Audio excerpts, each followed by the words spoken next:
नमस्कार दोस्तों, स्वागत है आपका अड्डा ऑफ मोटिवेशन के एक नए वीडियो में। दोस्तों, आज हम बात करने वाले हैं त्रेता युग के बारे में। तो चलिए दोस्तों, वीडियो को शुरू करते हैं।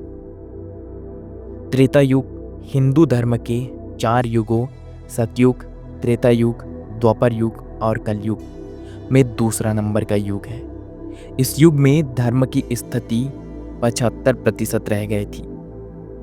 जो धर्म था वह केवल 75% रह गया था, क्योंकि अधर्म और अहंकार का थोड़ा प्रवेश हो चुका था।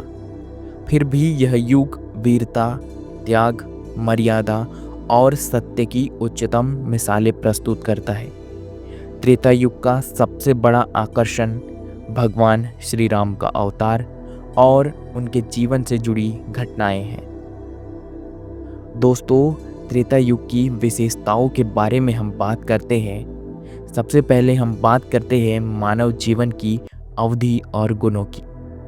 त्रेता युग में मानव की औसत आयु 10,000 वर्ष मानी जाती थी। लोग अत्यधिक बलशाली, तेजस्वी और आध्यात्मिक रूप से उन्नत थे। वे प्रकृति के करीब रहते थे और आयुर्वेदिक उपचारों से दीर्घायु होते थे। दोस्तों, धर्म और समाज की संरचना कैसे थी? सतयुग की तुलना में त्रेता युग में धर्म के 4 स्तंभों में से एक गिर चुका था, जिससे धर्म 75% रह गया था। समाज में यज्ञ, तप और दान का बहुत महत्व था। वेदों और शास्त्रों का अनुसरण अनिवार्य था। समाज मुख्यतः 4 वर्णों में विभाजित था: ब्राह्मण, क्षत्रिय, वैश्य और शूद्र। स्त्रियों को सम्मान प्राप्त था। वे शिक्षा ग्रहण कर सकती थी और धार्मिक अनुष्ठानों में भाग ले सकती थी। दोस्तों, अब हम बात करते हैं कि त्रेता युग की जो जीवन शैली थी वो कैसी थी। न्यायप्रिय राजतंत्र। इस युग में राजतंत्र का प्रचलन था और राजा धर्मपरायण होते थे।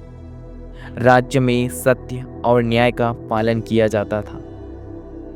श्री राम जैसे राजा आदर्श शासन का प्रतीक बने। प्रजा राजा को ईश्वर का प्रतिनिधि मानकर उनका आदर करती थी। दोस्तों, इसके बाद हम बात करते हैं कि तब आर्थिक व्यवस्था कैसे रहती थी। लोग कृषि, पशुपालन, व्यापार और शिल्पकला से जीविका चलाते थे। व्यापार बहुत उन्नत था, जिसमें वस्तु विनिमय प्रणाली प्रचलित थी। बड़े बड़े यज्ञ और दान किए जाते थे, जिससे समाज में समृद्धि बनी रहती थी। दोस्तों, अब हम बात करते हैं कि आध्यात्म के साधन क्या थे, आध्यात्मिकता कैसे थी। त्रेता युग में यज्ञ और तपस्या का विशेष महत्व था। ऋषि मुनि वन में ध्यान और साधना करते थे। मनुष्यों में भक्ति, तपस्या और त्याग की भावना थी। परिवार और विवाह प्रणाली। दोस्तों, परिवार कैसे रहते थे और विवाह की क्या प्रणाली थी? विवाह आजीवन संबंध माना जाता था और पति पत्नी धर्म का पालन करते थे। परिवार संयुक्त होते थे, जिनमें संस्कारों पर बहुत ध्यान दिया जाता था। माता पिता का आदर और गुरुओं की सेवा सर्वोपरि थी। दोस्तों, इसके बाद भगवान विष्णु के अवतार और प्रमुख घटनाएं। भगवान श्री राम का अवतार। भगवान विष्णु ने इस युग में मर्यादा पुरुषोत्तम श्री राम के रूप में अवतार लिया, जिन्होंने धर्म और मर्यादा की स्थापना की। उनके जीवन की मुख्य घटनाएं कैसी थी, आइए जानते हैं।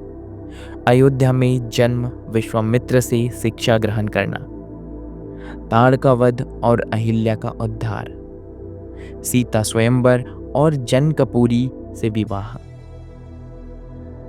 कैकेयी की जीत से वनवास और 14 वर्ष का वनगमन, रावण द्वारा सीता का हरण, हनुमान का लंका जाना, लंका विजय और रावण वध, धर्म की पुनर्स्थापना, राज्याभिषेक और राम राज्य की स्थापना, जिसे आज भी आदर्श शासन माना जाता है। इसके बाद हम बात करते हैं भगवान परशुराम के अवतार की।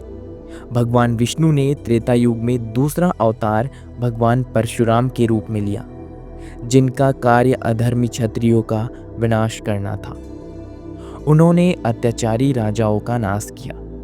भगवान परशुराम को अमरता का वरदान प्राप्त था। वे द्वापर युग में भी जीवित रहे। उन्होंने भगवान श्री राम से भेंट की। जब श्री राम ने शिव धनुष तोड़ा था तब उनकी वहां भेंट हुई थी।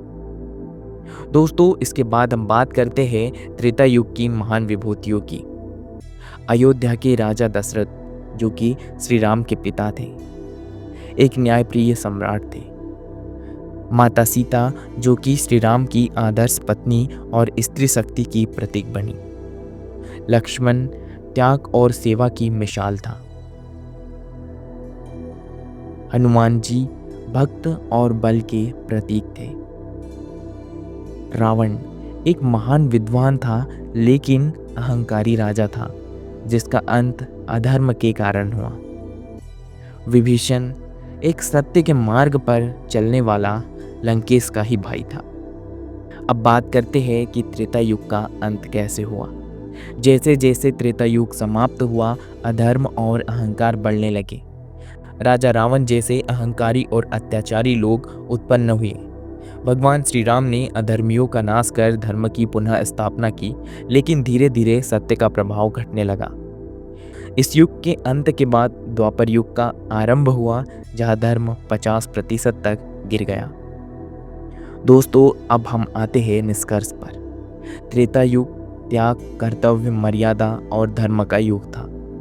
इस युग ने हमें राम राज्य की आदर्श छवि, मर्यादा पुरुषोत्तम श्री राम का जीवन, हनुमान जी की भक्ति और धर्म पर चलने का मार्ग दिखाया। हालांकि अधर्म भी धीरे धीरे बढ़ने लगा था, जो आगे द्वापर युग में और अधिक स्पष्ट हुआ। दोस्तों, ये थी त्रेता युग की कुछ बातें। अगर आपको त्रेता युग से जुड़ी और भी जानकारी चाहिए तो मुझे कमेंट करके ज़रूर बताएं।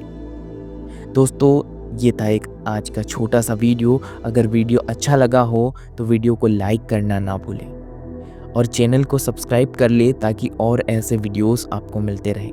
मिलते हैं हम इसी के तरह अगले वीडियो में। तब तक के लिए धन्यवाद।